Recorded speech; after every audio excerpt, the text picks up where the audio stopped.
Filmmaker Martin Scorsese says that casting for him is usually 85 to 90% of the film. Yet, many of the coveted film award functions of the world still don't have the category of a best casting director.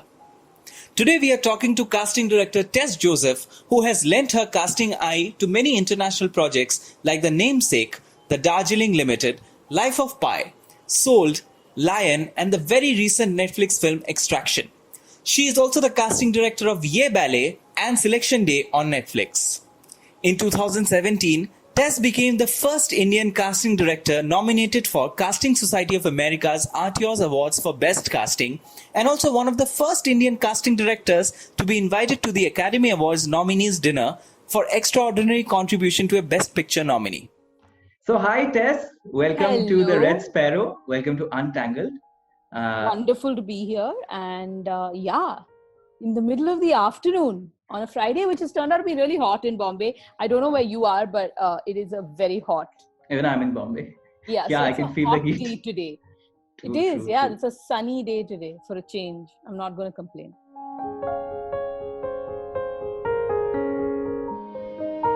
It's okay, we'll have a great cool conversation to complement it. Tell me what's happening in this lockdown. Have you been casting all throughout or are you on a break? Is the casting happening now?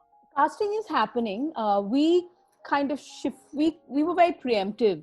We shut office on the 13th or 14th of March, which was really early, even before lockdown was even announced in that sense for Bombay or across the country, etc. But because global offices were already shutting, and when you're casting, it's intimate whether you like it or not. You're pretty close to someone when you're doing lines. When you're having a conversation, you know that the possibility of infection and this, that, etc. is really high. So we kind of moved to virtual pretty early on. If I look back, I think from April we were already online doing work, and I will say that Commune, which is the other hat that I wear, and they jumped online literally like in 1 week of it happening. And I have full respect for this really young team that has taught all of us oldies that everything and life can go on brilliantly and interestingly, and also in a different, unique way online. So hats off to them. I think they were the dynamic energy that kept all of us figuring out how to adapt our work. That's amazing. Yeah. So this show has a certain format. We have three sections. The first is called Inception. So there we will talk about your childhood and the early exposure to films and everything. And then we have a second section called Assembly Line. So there we will talk about the early trainings you took and the early struggle before you did the work which we see today. And then we have the third section called Harvest, where all the training, learning, everything came to fruition and you got to present the work, because of which we know I'm you. still harvesting, huh? Yeah, you're still harvesting. We all are still harvesting. We'll keep it I'm going. still learning and still harvesting. They both go hand in hand. We reap what we sow. Yeah. So tell me, ask me what. I'm happy to give any insight possible. Childhood was a lot of fun. Let's begin with Inception. So my research says that you grew up in Calcutta to a family which encouraged film watching a lot, and you used to discuss films with your father. So tell me, what were the early films that you watched and how was that environment? So I think I started going for film festivals when I was in my early teens, just pre-teens. My father was a member of all the film societies, whether it was Cine Central, etc. So he would keep taking us. I have been reading subtitles as soon as I knew how to read. As soon as I knew how to read, we were already in cinemas watching movies. It was a house and a home where a movie was as valuable as a book. It never felt like it was something that didn't have value. And I think that's really important. And that's where foreign cinema came in very early on. Like Bicycle Thieves, I remember watching that when I was a kid. How wonderful. Yeah, and and again, a lot of Chaplin, a lot of musicals. which also helped you kind of remember lyrics and remember, keeping your memory really strong. Like the other thing Baba used to make us do was like read the paper out loud. I was not a reader till much later. Movies and music were my go-to. I was more auditory than a person who would like to read. So, Dylan and Leonard Cohen were references of poetry. And I think that's very important. That I just was very lucky that I lived in a home where, we were allowed all of these things. It was not wrong to go for a movie the day before your exams, but you still had to have good grades. If you did not have good grades, then like all good homes in Bengal and especially Kolkata, there is a lot of emphasis on academics, but there is tremendous emphasis on extracurricular and really building yourself as a person. And I feel blessed that I grew up in Cal. If I had grown up somewhere else, I do think I'd be a different person today. Calcutta brings with itself a respect for art. It was it's been like the art capital, the culture and art capital of this country, I feel, forever. Every every advertising agency was always filled with Bengalis, good filmmakers, half of them were Bengali. So I identify with that a lot. Also, my father traveled, our family traveled to at least a couple of countries every single vacation. So wherever we were, we watched local cinema as long as there was subtitling. And that included the Far East, a lot of Hong Kong, and in that space, a lot of Europe. So that's why the introduction to a lot of European cinema, and of course America. America, there was no worry because you were already watching. Oscars was like something we discussed and followed. So I remember standing in line. My father was very democratic. We would, once we were in our teens, somebody had to miss last 15 minutes of one film to go and stand in line. So we learned very quickly that, you also, how to navigate this whole film festival sector, segment where you make great friends who you meet once a year. But you learn the respect of being in line, waiting, and really reaping the benefits of that waiting when you see a great film on screen. That was such a lovely childhood. इतनी अच्छी upbringing है. I don't think कितने लोगों को मिलता होगा. But yeah, tell me, do you have some learnings from Calcutta city? Like you said, it was a city of culture. Do you have some learnings from your Loreto House days or? Tell me. Like, how does it define you today as a person? So as an much. artist? Loreto defines me in ways I cannot explain. In terms of the simplest of things, I think in terms of what was clear communication, in terms of diction and speaking, I feel Loreto has framed who I am and who I present myself as more than anything. And there is a lot of dignity which was taught. Grace, dignity was taught as a basic. The other thing, I was a big rule breaker. If you had this parallel conversation with Ma and Baba, they would tell you that the only consolation was that the grades were good, but otherwise you were being called because I had done something or the other all the time. And early on, I was kind of quiet very early on, and there was a complaint that I didn't speak. And I was in class, I think KG and class 1, and my Ma had a very strong conversation with me, and she said, what is this? Why don't you talk? Because at home I wasn't like that. In grade 2, they put sellotape on my mouth because I took it very seriously that you must talk. So that clearly has also been, but it really defined when it came to theatre, when it came to finding your voice, when it came to the importance of that character is not built on just one thing, that there are many other things, but you still have to fight. I still think that the rebel in me also found its roots in Loreto and in Calcutta. And Kolkata, I will say this about the place, protest is in your blood. All the rebels. All the time. And I don't think you have grown up if you have not protested against something in life. I think it's so part and parcel. Like dissent for me will never be a bad word. Now, dissent is a word about finding your own, and believing in an ideal and many other things like that, because being against authority is also a very cool thing in Calcutta.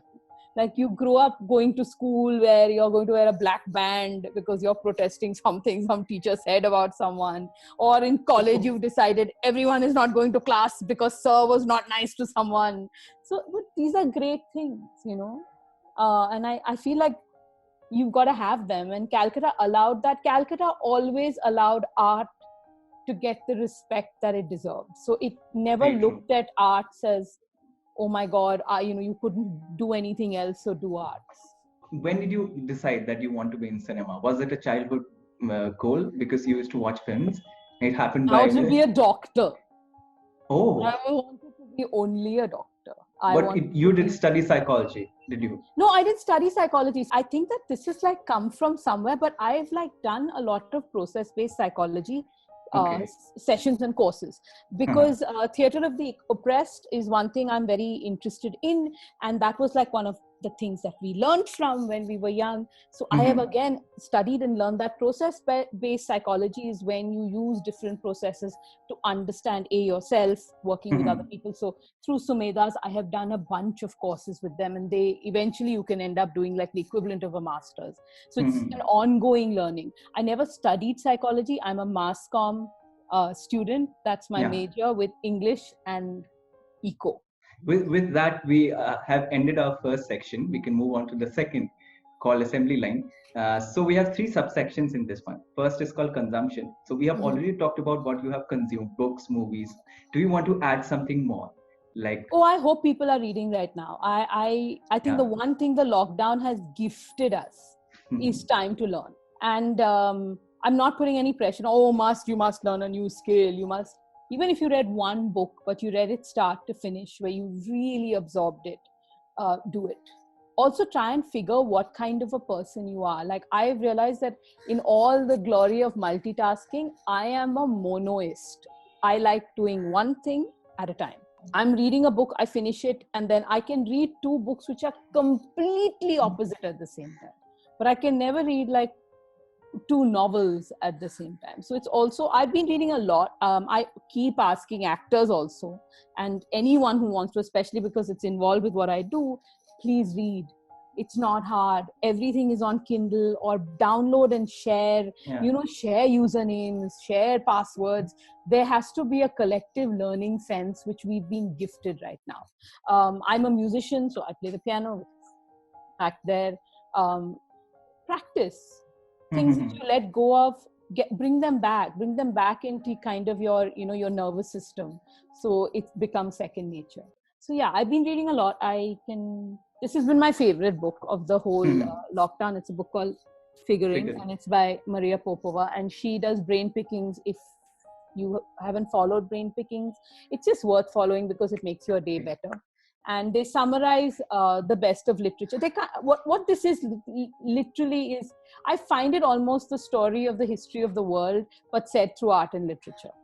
And it's been a very slow read for me. I'm like maybe just that much done right now. Okay. But it's been a joy, to keep going back and rewriting and this thing. And then I'm reading a lot of nonfiction alongside. There's a great book on music, which is by an Indian author who used to write in the Indian Express. And it's about the history of really music and Calcutta when it comes to music, which also I am reading. In terms of the movies, I remember the one film that I'll never forget for life, two films. I love Children of a Lesser God, which is a film that I saw weirdly when I was very young. And I am trained in sign language.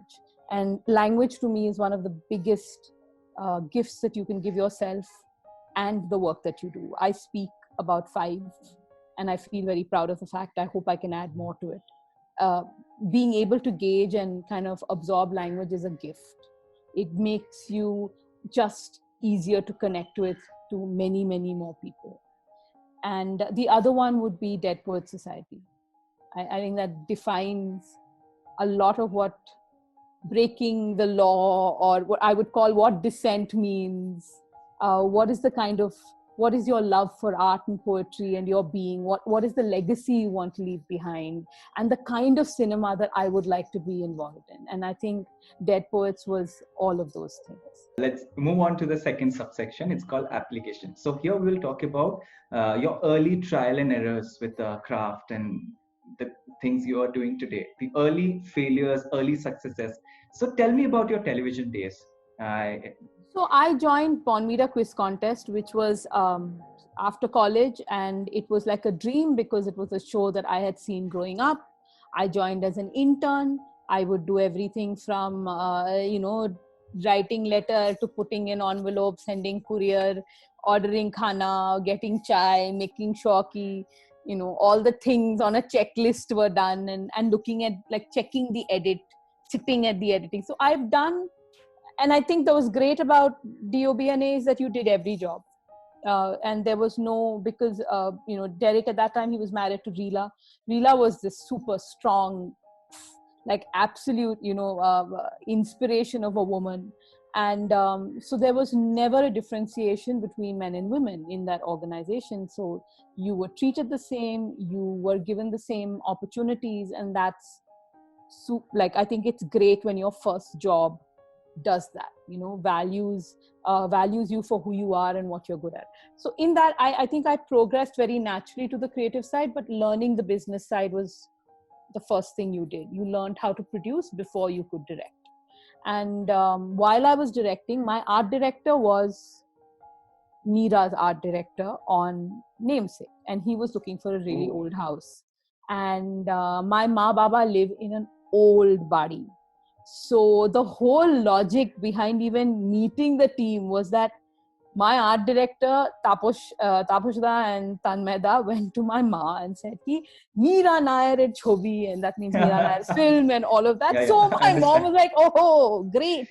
This is like, this is international director. We will give house Oh, for shooting." And obviously that did not happen. All I know is that I got a distressed call saying, please come and help me. All these people have come to the house, and I was in the middle of prep for a shoot. So I left and I drove home. I was very late. I was like some 1 hour late for this meeting because I didn't know I was supposed to be there. And for some reason, at that point, the line producer Dinaz and line producers of associate producers Dinaz and Harish told me that, listen, you come meet us tomorrow. So I went, and then they said, listen, have you ever cast a film?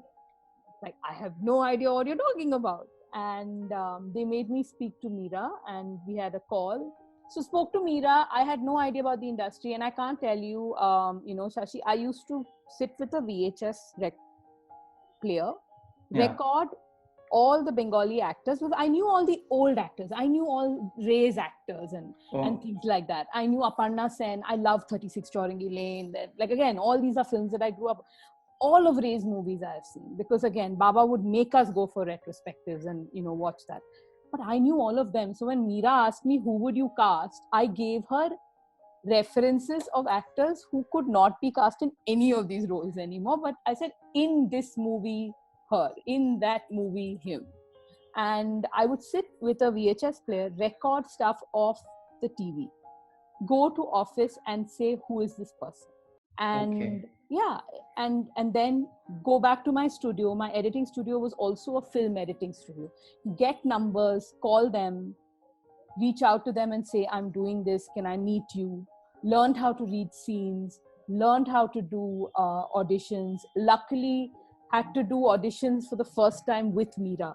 So, when I look back, I think her energy and the way she treats a reading and an audition and knowing a person before you actually get into doing scene work with them is still the way I work right now. In terms of failures, it was not a set where failure was ever discussed or acknowledged as failure. It was, you were new, you were learning, you would mess up, and you would find your way around things. So I was obsessive. So because research background, I would take photographs of everything that she liked when we were recce. So I would recreate even background on the basis of, she saw two elderly gentlemen sitting on a bench reading a newspaper, and I'd be like, okay, we're going to put this over there in the corner. So I look back, and Meera had sent me a book of Namesake, and on the top of it she wrote, for your eye, during Namesake, thank you. And I feel like that's all I could actually give, was just this ability to notice, being someone who is local and being very, very rooted in the culture that's there in Calcutta. if my first film was somewhere else, I may not have been able to, do those things. It was just the luxury of it also being home. And a book that I totally True. love because nobody understands my name. I have grown up with people not understanding my name. So, Gogol and namesake Go. and everything is very, very dear to me. True, true. So we can move on to the next subsection, which is called related training. So often artists take training in other skills which are not directly related to the primary craft they are pursuing. So since you talked about sign language, did you learn some other things also other than theater and sign language? I learned sign language by doing, so I can still sign. I follow things to keep in touch with it. I'm a Trinity College of London grade 7 pianist. I am constantly learning. Okay, so to give you an example, at this given point in time, I'm doing 2 courses online. So I'm always learning, and I look at it very realistically. So on FutureLearn or on Coursera or something, I'll find, like, I'm doing transmedia communication right now, and I'm doing actually gender and brand, like looking at brands and understanding gender in association with, like, looking at gender across media. These are the 2 things that I will end up with a diploma in by the end of it all. So I'm always learning. I feel like brains slow down when you stop learning, like their ability to adapt comes down. So with that, we can move on to the last section, which is called harvest. And so here we are going to talk about some of your projects. I wanted to start with the namesake, but we have already had a conversation on that. Yeah. So let's move on to the next, the Darjeeling Limited by Wes Anderson. Tell me some learnings you had from him. Oh my God. Nobody is an actor apart from Irfan in that entire film. In terms of all the Indian casting is local people. So I lived in Rajasthan for about 3.5 months. See, the thing is, you get a call from your producer who was there on Namesake and says, Wes Anderson is making a film in India. And if you are cinema, like a cinephile like me, you're like, oh my God, Royal Tenenbaums. Is that the man who's coming down? I have to do this project without knowing I didn't even know how to live outside home for 1 month. So I have packed bags, gone to Rajasthan, gone to Jodhpur, and looked at a script. And if you know Wes Anderson and you're a fan, Wes Anderson's reality is not the reality that you and I see of the space.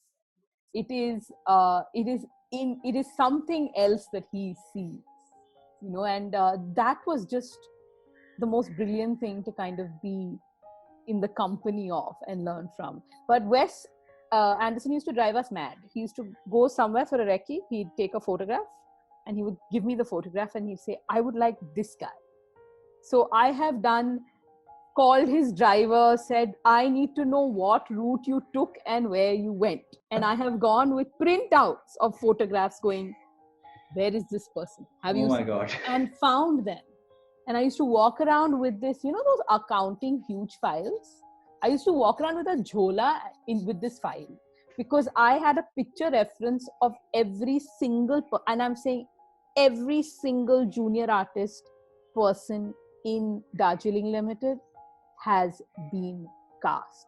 There is no ki crowd ko bulao, is nothing. Every single face, from a boy wearing an M on a t-shirt to an old man sitting in a corner, every single person has been cast. And I mean, it was just the greatest learning. So the other little piece of trivia, which maybe many people don't know, is that Suraj Sharma's brother has a little role in it, Sriharsh, who's actually the actor in that family more than anyone else. He plays a little boy with a handkerchief, actually kind of flagging the bus down to, it's a very sweet scene. In that village. In the village, and that's Sriharsh, in that scene. And then we knew of Suraj, and via. Yeah, but Life of Pi, Suraj, I didn't cast. It was out of Delhi, and it was, I think, was it Dilip or Nandini? One of them found Suraj at that point in time, but he went with Sriharsh for the audition. How wonderful. So I didn't have this film in the list, but I'm going to add it because we already talked about Namesake. Sold. So how did you find the girl in Sold? That was, I think, the preparation for all the other films we were going to do. Like, I think it was preparation for Lion. because we were Because at auditioning so 1,000. many kids. Yeah, we were in every, so we wrote to school. See, I didn't know any other way. I come from Bombita as a background. I was like, oh, we need a young girl. Let us write formal letters to schools, asking them if they would like us to come in, do this. It's about a film, but we will do a workshop on discovering your voice or discovering the actor in you, etc. So every school we've ever gone to, it's always been a give back. Like I've never gone to a school and said, "Bacche log aa jao, chalo ye hai scene karo." No, it's not done that way. I refuse to do that. I think it's the worst thing that we can treat children as part of an assembly line business model. Wrong. You've got to really like find the seed of interest and really grow it in a child. So yeah, so we went to Nepal. We were in in every school in my god, every school, every English speaking school in Nepal we finished. Then we went to Darjeeling. Then we went to the northeast. We were in Guwahati, and then we found this girl. That's my hometown. That's your, are you from Guwahati? You have such good food. Oh god, I only remember, I remember that so clearly. Amazing. Thank you so food. much. Yeah. So, but yeah, in a theater company where we went to many schools. Some of the kids said they were part of this theater company, and we said, okay, let's find the person who runs the theater company. And then we found him. We went, we auditioned, and we knew because we had seen 1,000 kids before that. And it was very important for us that the girl understands what is this film about, what is she playing, because it was about trafficking. And I didn't want a child to feel like, oh my god, I'm going to do this, and last minute some bomb is going to be dropped on me, that it's, oh, I did a film about something like that. So that's the other thing. Like we used it as a way to talk about a sexual exploitation of children, the signs of when you see someone and you think, and like in Nepal, all the kids knew. In India, we're very closeted that way. The conversations, like we began those conversations. In Nepal, it was just normal to talk about trafficking, sexual exploitation, the possibility of children being trafficked. It was mainstream for teenagers. So since you talked about going to schools and auditioning so many kids, often casting directors have to do this open casting calls. Mm-hmm. And suppose you have 10 roles and you put out an open casting call and 200 people apply for 10 of each of these roles. So you have 2,000 males in a day. How do you I have a great team. I have a really great team. I mean, we all do it. So I'll tell you, we don't do open calls to cast a character. We've never done it. We only do open calls to meet actors. So we will do an open call to meet new actors who we haven't met before. But I've never done an open call because I'm casting a character. We might take that and look at people and say, all right, there are some roles that we haven't cast. Does someone kind of like embody the ensemble? So the other thing I think that everyone needs to start getting used to saying, casting is not about two characters who are playing lead or one character who's playing lead. It is about an ensemble. Since we talked about Meera Nair, so often we see that Meera Nair does this special kind of casting that she casts actors with non-actors and makes her films. So in growing neo-realistic cinema in India and the world, we see that a lot of directors cast non-actors. Like Reema Das had made a film, Village Rockstars, with all non-actors. And it got so great. It's brilliant because I think when it's non-actors, you're really looking for the embodiment of the character. So you're really finding traits, like it's almost like saying, if I put down emotional traits of, that's how we do it. You put down emotional traits of the characters, and you'll find this especially with young actors. So even when you look at a Reema Das's film, and I loved Village Rockstars, is that they're young, and that level of finding actors in those age groups, where would you discover them? But what do you think is the future of an actor who fits the role so well that what is the future of that actor after this role? Because so with younger actors, I think whatever they want to do, they want to never act again, completely fine. Like, and I know this about some of my actors who are there. This is the one role which they love and truly want. So if you're young, you're allowed to just do it, once and then decide whether this is something you love or not, because they're not formally trained actors. But if you are an actor and you have decided that this is what I want to do as an adult from the age of whatever, let's say 17 and above. Mhm. It's you never hear someone saying, oh, you know what, I'll try my hand at being a banker. Oh, I'll try my hand at being a doctor. I'll try. You don't, because you know that it takes years of effort and work. Acting is no different. It takes that kind of effort and it takes that kind of work. And it is a skill. It's like almost saying that the surgeon who stops doing surgery will eventually be a bad surgeon if you suddenly ask them to come, back and say, hey, come on, do this microsurgery thing. You have to keep working on it, and you have to be absolutely committed to it. And here, because in India we have less courses to learn, we have less formal. I mean, you don't pick theater as a graduation. You don't pick doing acting as something that you had the seeds of when you were in school and you followed it through all the way to university. So I wish that kind of grows, because I do think it'll bring a seriousness to this absolutely brilliant craft, which is kind of missing still. I think with the casting of trained actors in more of our shows and films will bring that awareness. And I'll say that there are two public. kinds of trained actors: the ones who are lucky enough to get into an NSD, maybe get into an FTI, etc.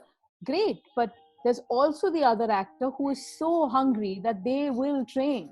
They will find a way. They will read the books. They will do the exercises, and they may not nail every single thing, but they would have slowly built their craft because they never let go of it. Both those actors are equally valid. Let's now talk about Ye Ballet. So, my favorite. I mean, for this year, I think really like it has been the pride and joy of everybody in the team. so it's very different in a way that Manish Chauhan. It's a story on Amiruddin Shah and Manish Chauhan, and Manish Chauhan plays a fictionalized version of himself, and Achintya Bose plays Amir. So, how did you make Manish act and Achintya learn do ballet? So we had Manish from the very beginning, because Manish could take the time out to do the film. Amir had, had already got an extension from his dance school. He was, really enthronged in his dancing, where the worst thing would have been for us to distract that.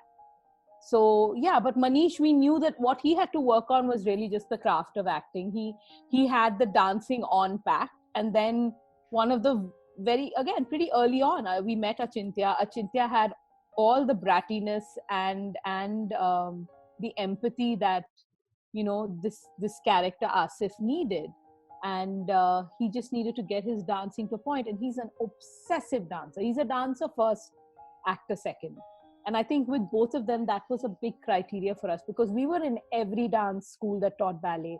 We auditioned in Delhi, we auditioned in Bangalore, in Bombay, everywhere, hoping that if we can spot someone who has the potential to be that good a dancer, that is as important as the acting in it, because they're going to have to go side by side. And Achintya's commitment to learn. If you meet him, he's not like that boy on screen at all.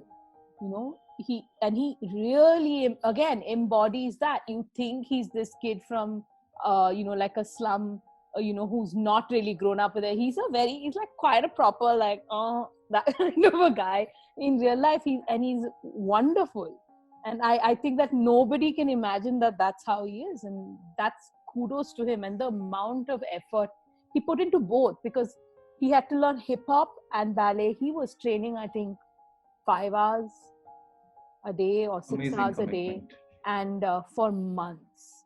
And to kind of walk into it saying that I am going to be able to dance side by side with Manish. And he really, really pushed himself to do that. Like, you ask anyone, ask Suni, ask Cindy, all of us are just blown away by what this boy did. Now let's talk about Extraction, and the biggest film on Netflix. Yeah. I have a very special question for this. So you cast Rudraksh Jaiswal, and after casting him, you went to his school to convince his principal to postpone the board exams. Is that true? Because I didn't go to I went to talk to the principal for two things. Okay, one is that he had got this incredible opportunity. what was the reality of being able to study while he was on set. I didn't want him to. He's a good student. He's a really good student. He's a smart boy. And I'm very anti the idea, because on a lot of Indian film sets, studies become absolutely the backseat. On any international set, it does not work that way. You are still a kid going to school, even if you're playing lead on a film. So how could we balance it? And then we talked about dates. At that point, the production had mailed me and said, listen, there's a possibility this might move to this thing. And I said, okay, I don't know how it is, but I knew he was IB, like he was the international board. And they have sets of exams. So when the principal told me that there are two sets of exams, like he could give his 10th either in this month or in this month, but he would be the only kid giving it in this other month. I asked him, he was okay with it. And then we went to the principal and said, all right, is it possible that we put in a formal application now and he gives his 10th in the second batch rather than the first batch? I feel like postponing class 10 exams, I will not ask anyone to do. Okay, so, but it was really like the stars had aligned that there was a way to do this. So he didn't miss doing his 10th, gave his boards, please. So where does a casting director's job end?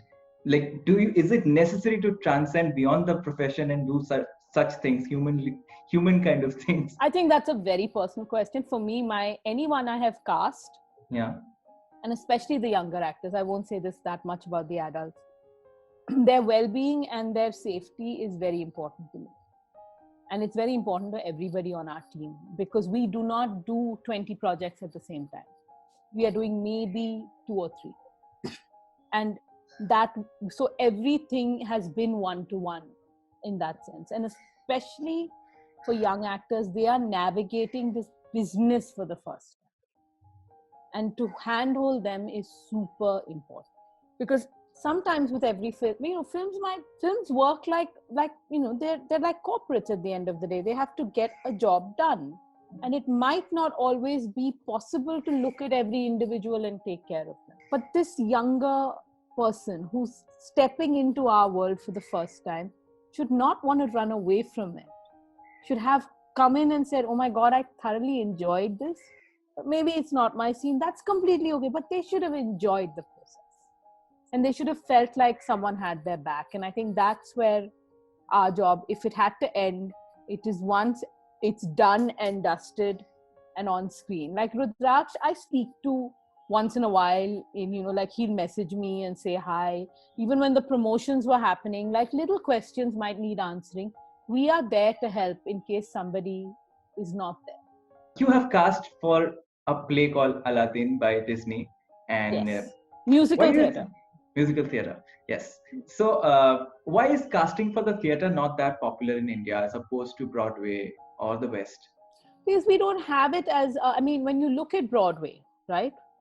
When you look at Broadway, you're talking permanent theater structures which are playing plays for years on end, with cast maybe that even changes, but the play has so much traction that it runs as an entity itself, like Lion King for that matter, or even Aladdin for that. It's going on now, I think, for 2 years or 3 years on, where it's been playing continuously. Hamilton, 4 years on now, and it's still running houseful. Book of Mormon, there's so many of them, Mamma Mia, etc. We don't have that culturally here. So I think if we got, I think the only one that kind of did that was, which had 3-4 runs, was Mughal-e-Azam. Yeah, Mughal-e-Azam really had, again, it didn't travel, I think, as much, but it ran in Bombay literally for summer, winter. It did more than 1 year, 2 years. And I think that's amazing, but that's the rarity. And if we do not give theater the spaces to build into something which is a full-time career option and also a full-time job, it's impossible to have that kind of theater, because that kind of theater needs huge ensembles. It also needs an audience willing to come and pay X and make sure this runs at the level and the grandness that it needs. So that's really the reason. We had the best time. We did that. We also did Chhota Bheem, which was touring, and then the touring stopped because of COVID. But again, a lovely homebred musical, which is great fun. Kids have loved it, so I'm very happy. But that's also musical theatre where the actors are performing, singing, etc. With that, we have almost finished our conversation. If you could tell us some of the upcoming projects of yours, like White Tiger, and White what else Tiger, can. yeah. So White Tiger, there's Shantaram, which will be happening. Of course, that got everything has been stalled because of COVID. There's Bad. Dev Patel's directorial debut called Monkey Man, which has been announced. That was about to start when COVID began, so that's also being kind of reimagined. Ram Reddy's second film, again, was in the middle of shoot and COVID happened, so that will also be there. But there's a bunch of things, all of which are for next year. I don't think much work, except for a certain amount of backlog, will happen this year. There's a series for Netflix which will get announced and you all will hear about it. There's 2 big projects which are for next year, which will be announced and you will hear about it. And when I say 2 big projects, one is an indie and one is like a large scale project, but they're both big projects for us because they're fun and exciting and will have their own wings and fly. We have reached the end. We have finished it. Thank you so much for sharing you. all that you shared with us. Thank you. Keep creating great content, and all the best for your future projects. And we are looking Thank forward you. to seeing your directorial I don't know. Let's see, but let's ventures I also. mean, I have many aspirations. They will slowly rise. And I want to share one more thing, that there is no award for best casting director in major award functions right now. The Oscars don't have it. BAFTA does as of last year. BAFTA yeah. has it, started last year. Yeah. And SAG, Indian- I think Emmys have it. Emmys or the SAG. Yeah, they have it. So I hope कि Indian National Award started and you become the hope so. first one to get it. I hope so. I hope. Listen, we are quite a nicely close knit. It would be great if an award was started and someone got it. Doesn't matter who, but start the award. It would be really good if someone did, and it would really, I think, legitimize what we do, and people to understand what casting directors do would suddenly be more, people would be more aware. It's like when they started, supporting roles, people realized, wow, I didn't have to be the lead anymore. But it would be nice for that. But thank you so much. This has been great. It's been fun.